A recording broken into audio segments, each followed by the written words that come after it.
Welcome to week 7 of RELS 100. We're looking now at Christianity in this series of 3 religions of confrontation: Judaism, Christianity, and Islam.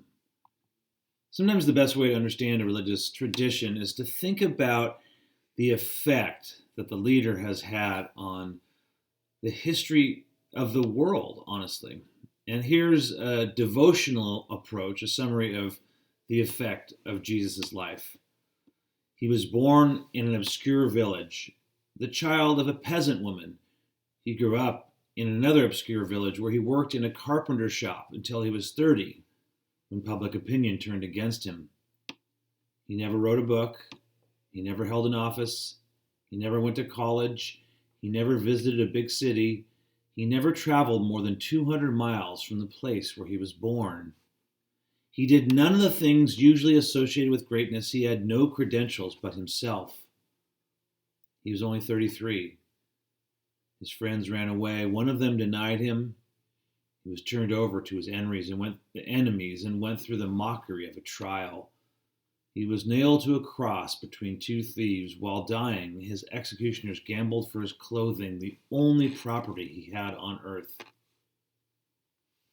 When he was dead, he was laid in a borrowed grave through the pity of a friend. 19 centuries have come and gone, and today Jesus is the central figure of the human race and the leader of mankind's progress. All the armies that have ever marched, all the navies that have ever sailed, all the parliaments that have ever sat, all the kings that have ever reigned put together have not affected the life of mankind on earth as powerfully as that one solitary life. So this is a kind of poem, a devotional summary from several years ago. As you can see, from the 19th centuries have come and gone.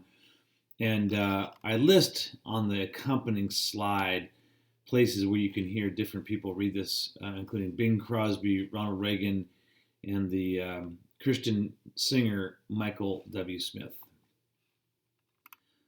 I'd like to look then at Christian origins, the origins of Christianity, and who is and who was Jesus. You can see the beautiful painting by the Spanish surrealist artist Salvador Dali of Jesus on the cross in the slide. Jesus has inspired a wide variety of artists through the years.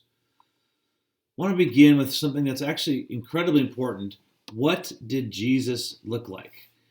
You can see the Warner Sallman 1940 painting, which was incredibly prolific in the amount of people that have purchased it and referenced it. Jesus being white, European looking, and then a rendering by National Geographic a few years ago. And it's important to underline that Jesus was not white. This is not a religion of ultimately an origin of Europeans and Americans. And we can try to understand race in many, many different ways. Some argue that even the creation of whiteness as a category is just a couple hundred years old. But I want to use it just more in the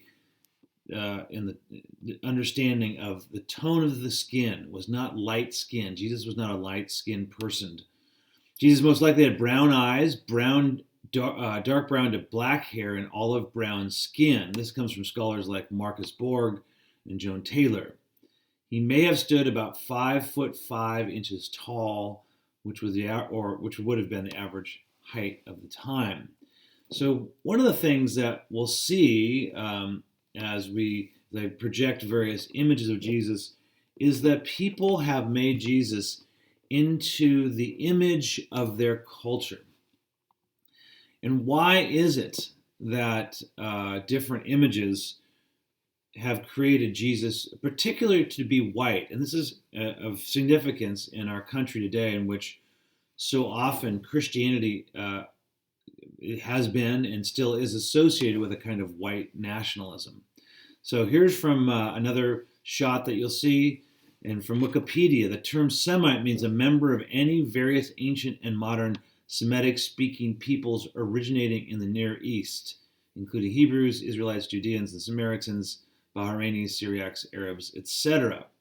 So Jesus was a Hebrew born and lived about 2,000 years ago in the Middle East, or the Levant, as it's often called by anthropologists and archaeologists. You can see he probably looked more like the figure on the left than this. Now here's just an understanding of why he is often represented in a different way.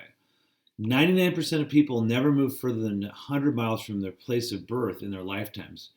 And many, or no one in this slide, says it would know what a Middle Eastern Jew looked like, including painters who invented a white Jesus so it would be easier for people to identify with Christ or with their Christ. Christ, as we'll see, means Messiah. So what are some of the images of Jesus?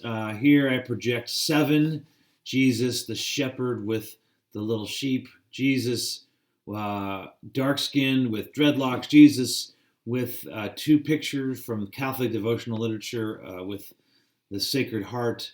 Jesus to the left below, not quite sure what to make of that as a summary statement, but he looks masculine and somewhat stern. Jesus in the boxing ring, and then Jesus, the biker with tattoos, and yet also a kind of halo. Let's get to some facts then. How did Jesus grow up? So you can see a 19th century photo of the town in which he grew up in northern Israel today, the town of Nazareth. So immediately when we get to the factual parts of Jesus, we become cognizant of the problematic history of how Jesus has been understood. So he was born before the death of Herod the Great, the major ruler of that area. Herod died in 4 before the Common Era. We understand this from the first 2 chapters of one of the records of Jesus' life, the Gospels, the Gospel of Luke. So why is it that Jesus is born before his birth date? In other words, we would think that 1 CE or 1 AD was his birth date. Well, when the Gregorian calendar was developed about 500 or 600 years later, the monk who did so made a mistake and wasn't really correlating the Julian calendar of the Romans accurately with the emerging Gregorian calendar named after Pope Gregory. And so that's why we have the mistake that Jesus is born before his birthday. Jesus grew up in Nazareth, as I mentioned, in the region of Galilee. I'll show you a picture of that in a minute. It's 100 miles north of Jerusalem. So since this is a Chico state class, you might think of it being Chico, north of Sacramento. The population of Nazareth was about 200 to 2,000. It was, however, near a cosmopolitan center, Sepphoris, which meant that Jesus probably spoke Aramaic, which was a simplified version of Hebrew that the Hellenized Jews spoke, and probably Greek, because Greek was the language even of the time. Alexander the Great brought it in Hellenization, even though the Romans were currently the rulers of that area.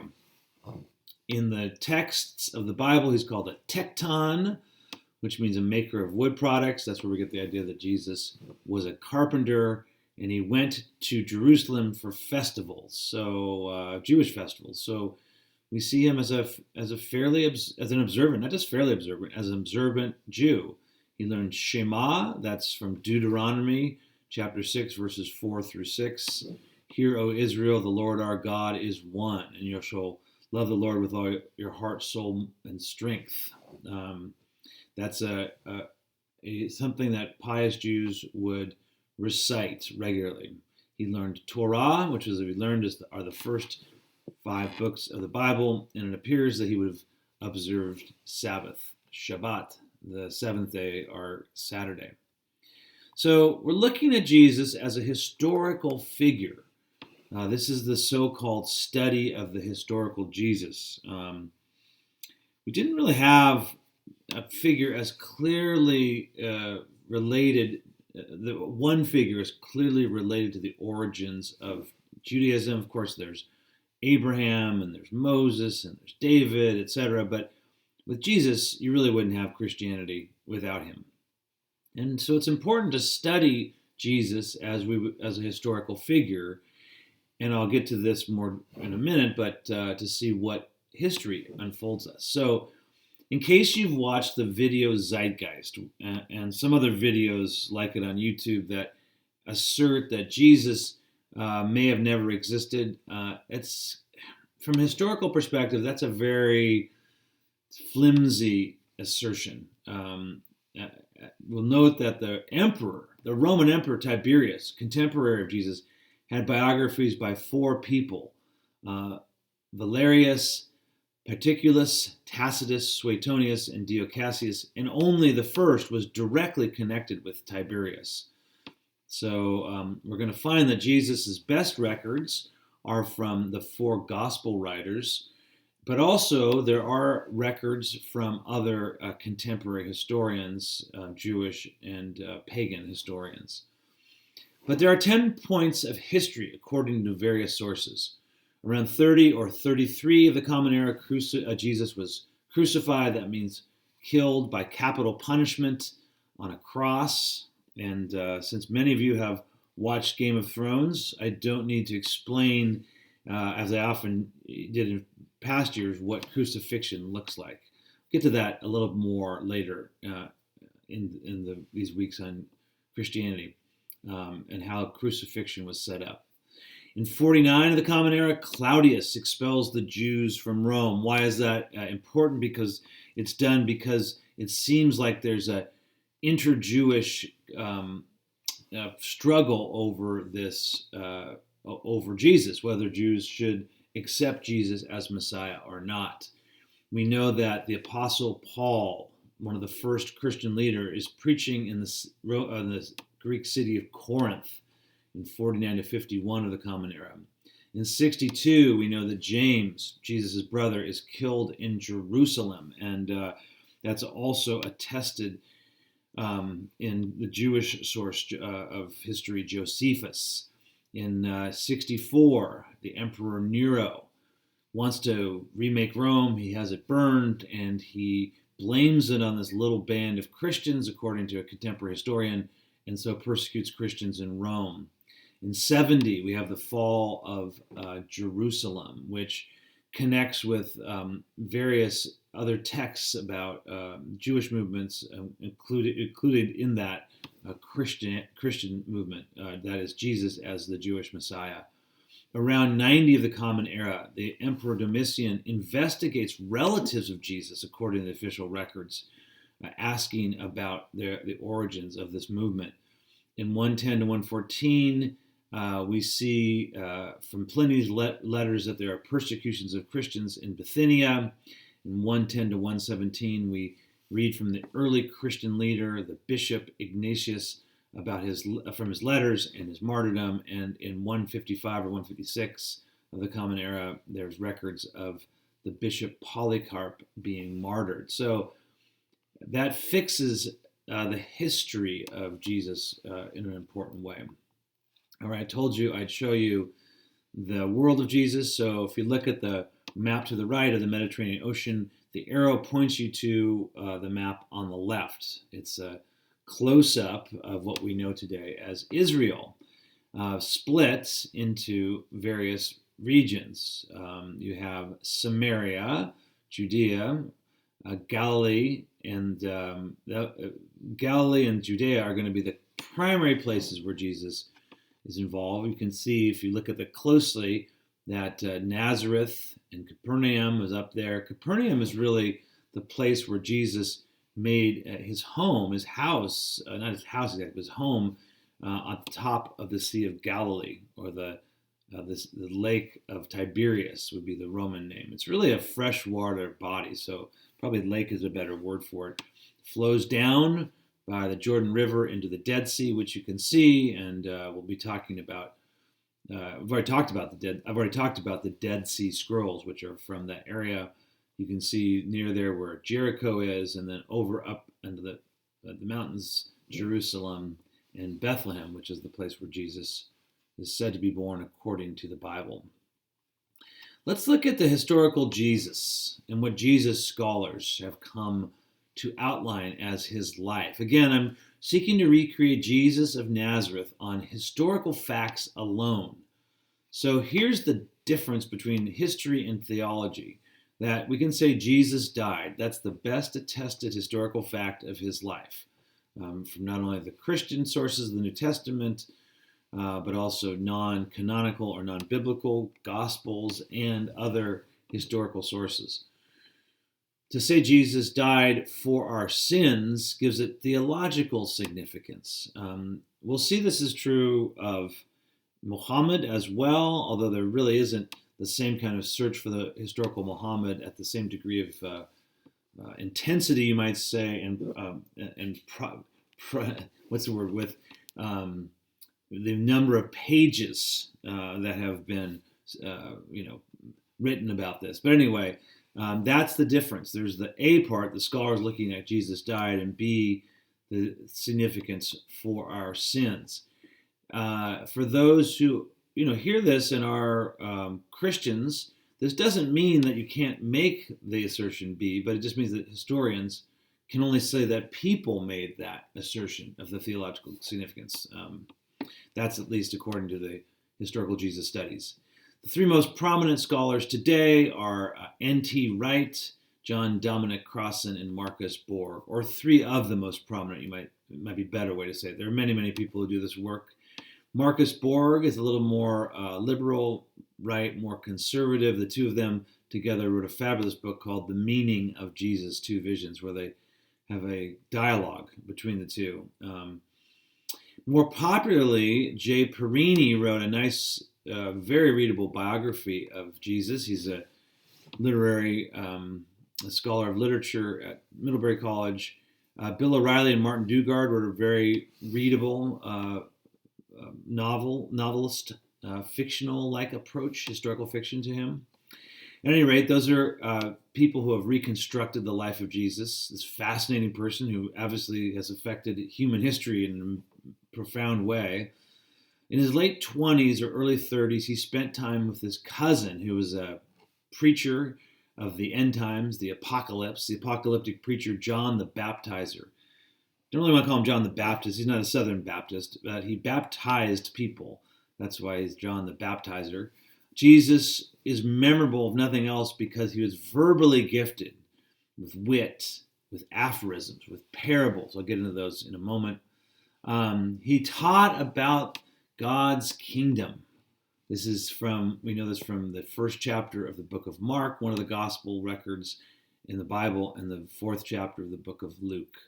He was arrested during the festival of Passover in April 30 or 33 of the Common Era.